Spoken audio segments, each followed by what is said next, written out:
News desk channel पे विजय सब्रवाल अपने त्रिशूल के साथ आपके समक्ष। कल मैंने अपने प्रोग्राम में हरियाणा के होम मिनिस्टर अनिल विज जी के उस आदेश के बारे में आपको जानकारी दी थी, जिसमें उन्होंने 372 के करीब आईओ इन्वेस्टिगेटिव ऑफिसर, जिसमें डीएसपी और एसीपी रैंक के भी ऑफिसर हैं, उनके खिलाफ इसलिए उन्होंने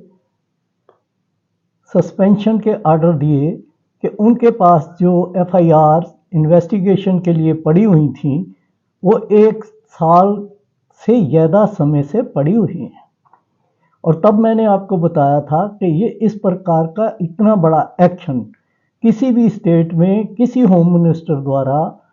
भारत में पहली अपनी किस्म का एक्शन है, और जिसमें जो भी एक्शन हुआ उस पे लोगों की बड़ी अच्छी जो है वो रिएक्शन आया और लोगों ने अप्रिशिएट किया। और अनिल विज जी ने ये कहा कि उनको अप्रिसिएशन की ज़रूरत नहीं, ये उनका फ़र्ज़ बनता था। तो वो कार्य मैंने इसलिए किया क्योंकि उनका कहना ये था कि ये बड़ी पुरानी और मानी हुई चीज़ है कि डिले ब्रीड्स करप्शन,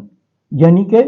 किसी चीज़ में डिले की जाएगी तो करप्शन पैदा होती है। तो इसलिए उनका कहना था, ये मैंने एक्शन लिया। और उसी प्रोग्राम में मैंने आपको ये भी जिक्र किया था कि शायद हरियाणा की पुलिस वाले जो हैं वो सेंटर की जो एजेंसियां हैं सीबीआई या ईडी, उनके फुटस्टेप्स पर या उनको फॉलो करने लग गई हैं,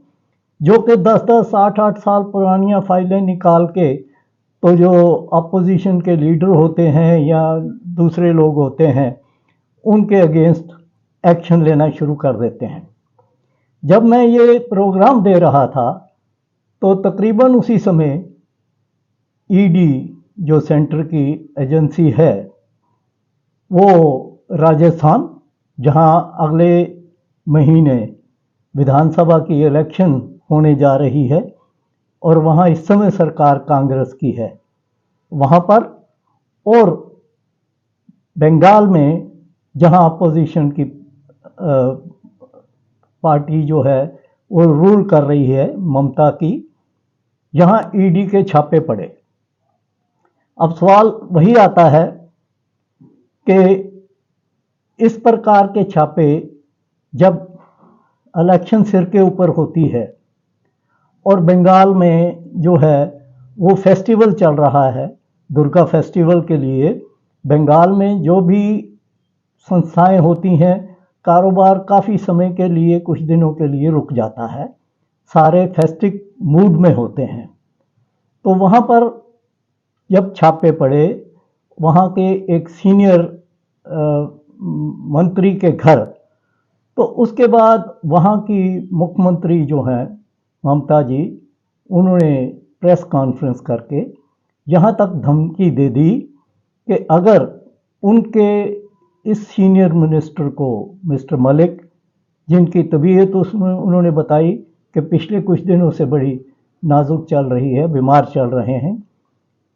और ममता जी ने ये कहा कि अगर उनको कुछ इस हैरेसमेंट की वजह से हुआ तो वो ईडी के जितने भी बंदे वहाँ जाएंगे या गए हुए हैं उनके खिलाफ एफआईआर दर्ज करेगी। अब आप अंदाज़ा लगा लीजिए कि एक हमारे देश के एक प्रांत के मुख्यमंत्री को ये धमकी देनी पड़ गई कि ये ईडी जो है ये किन लोगों के इशारे पर काम करती है। उनका कहना था कि अब सारी पब्लिक जानने लग गई है क्यों और कब क्या टाइमिंग होता है इनकी रेड का, तो इनकी जो विवशता है या इनकी जो क्रेडिबिलिटी है वो ख़त्म हो चुकी है, और ऐसे लोगों को अगर वो यहाँ आके हैरेसमेंट करेंगे तो मैं उसके खिलाफ पुलिस में एफआईआर करा के एक्शन लूँगी। ये बड़ा सीरियस मैटर है, ये समझने की बात है। और जो कांग्रेस के प्रेसिडेंट हैं खड़गे जी, उन्होंने तो यहाँ तक कह दिया कि ईडी और सीबीआई और इनकम टैक्स डिपार्टमेंट जो है वो बीजेपी का पन्ना प्रमुख के नाते इलेक्शन के दौरान काम करने लग जाता है। तो देखिए किस तरह की चीज़ें हमारे सामने आने शुरू हो गई। और जो चीफ मिनिस्टर हैं राजस्थान के, उन्होंने तो यहाँ तक कह दिया कि ये गुंडागर्दी है। ये लफ्ज़ उन्होंने इस्तेमाल किया अपनी प्रेस कॉन्फ्रेंस में कि ये गुंडागर्दी है। और गुंडागर्दी उन्होंने कैसे कही कि उनके बेटे को सम्मन कल ईडी ने रेड किया पहले, फिर उसके बाद उनको सम्मन दे दिया कि आज वो दिल्ली ऑफिस में पेश हों। अब सवाल ये होता है कि ईडी ने जो ये छापा मारा, इससे इसी मुद्दे को लेके जो कि तकरीबन 12 साल पुराना है, उसके ऊपर 2 साल पहले भी वहाँ छापा मारा था। तो 2 साल तक वो फाइल कहाँ रुकी रही? ईडी वाले किस समय की इंतजार में थे कि कब विधानसभा की इलेक्शन आए और तब वहाँ जाके वो कांग्रेस की पार्टी को बदनाम करने के लिए या मुख्यमंत्री को बदनाम करने के लिए इस तरह का एक्शन लें। ये कहना था वहाँ के मुख्यमंत्री गहलोत जी का। और उनका ये भी कहना था कि मध्य प्रदेश में जहाँ इसी प्रकार के कई स्कैंडल हो चुके हैं, जिस प्रकार के स्कैंडल जो वहाँ एग्जामिनेशन हुए राजस्थान में, उनके पेपर लीक हो गए जो एम्प्लॉयमेंट के लिए एग्ज़ाम हुए थे। तो उन पेपरों की लीकेज के लिए भी ईडी ने जो कांग्रेस के स्टेट प्रेसिडेंट हैं उनके ऊपर भी छापे मारे और उनके और भी जो नज़दीकी लोग थे उनके ऊपर भी इस प्रकार के छापे सारा दिन पड़ते रहे। तो उनका ये कहना था कि जब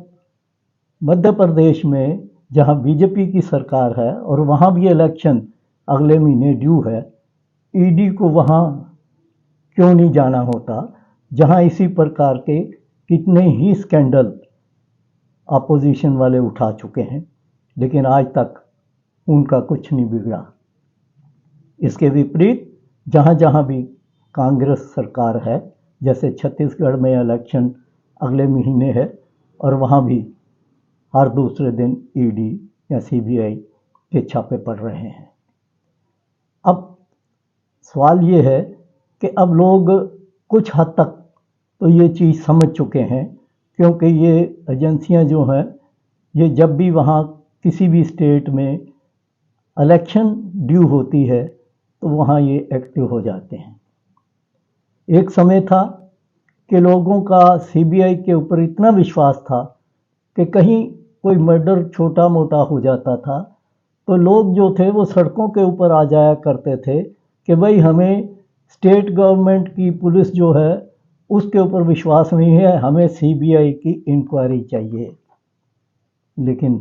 अब आपने कभी नहीं सुना होगा किसी अखबार में या टीवी पे,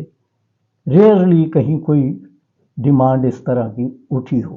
क्योंकि लोग समझ चुके कि सीबीआई जो है वो सिर्फ अपोजिशन के लीडरों को धमकाने के लिए ही रह चुकी है। सुप्रीम कोर्ट ने तो इसको एक बंद पिंजरे का तोता कहा था, लेकिन ये उससे भी आगे अपनी क्रेडिबिलिटी खो चुकी है। तो ये हमारे देश के लिए बहुत बुरे सिग्नल हैं। जिन लोगों को समझ आ गई अच्छा है, जिन लोगों को अभी तक समझ नहीं आई उनको समझने की ज़रूरत है कि आज के हमारे जो पॉलिटिशियन हैं वो हमारे इस डेमोक्रेटिक कंट्री को किस तरफ ले जा रहे हैं। जो भी एजेंसियां हमारी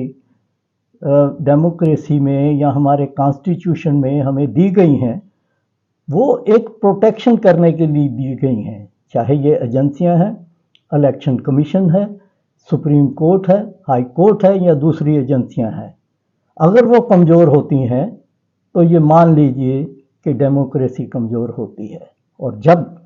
भारत जैसे देश की डेमोक्रेसी कमज़ोर होगी तो भारत इतना कमज़ोर हो जाएगा कि बाहर की ताकतें जो हैं वो इसको फिर इकट्ठा नहीं रहने देंगी। तो ये आम आदमी को समझने की ज़रूरत है